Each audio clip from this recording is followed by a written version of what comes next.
sekarang dunia ini mengalami penuaan, kita mengalami peremajaan. Iya kan? Kita punya banyak populasi yang muda, yang sangat bagus itu. Tapi populasi ini sekarang ini menghadapi tantangan besar global ini, gitu loh.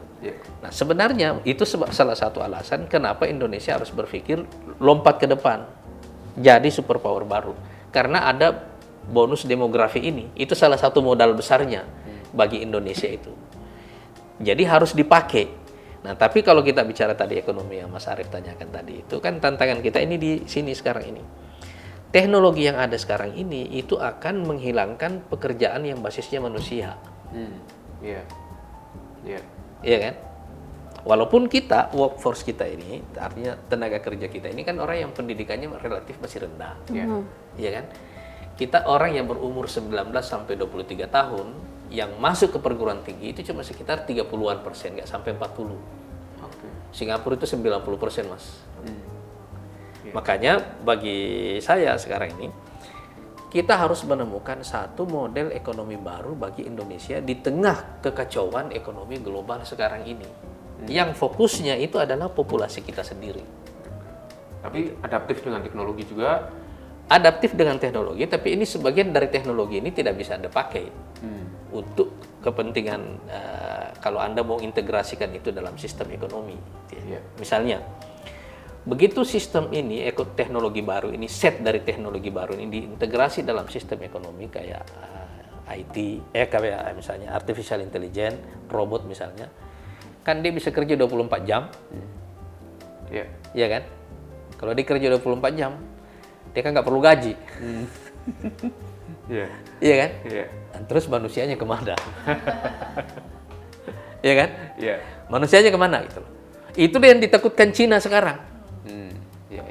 India juga takut dengan itu. Nah, ini kalau dipakai semua teknologi ini, kita bisa bikin pabrik, kita bisa yang namanya output industri.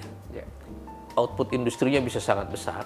Cuma manusianya nggak ada pekerjaan, gimana caranya dia bisa makan? Dia nggak ada income. Karena dia nggak diperlukan sekarang kan? Gitu. Nah, jadi inilah tantangan pemerintah seperti yang saya katakan tadi. Bagi rakyat, ekonomi itu cuma punya dua arti, harga-harga sama lapangan kerja. Iya kan? Jadi kalau orang bilang approval pemerintah tinggi, itu karena dia menciptakan lapangan kerja sama dia menjaga stabilitas harga. Kalau dia jaga stabilitas harga, kasih bansos. Iya kan? Kasih subsidi, kan itu kan?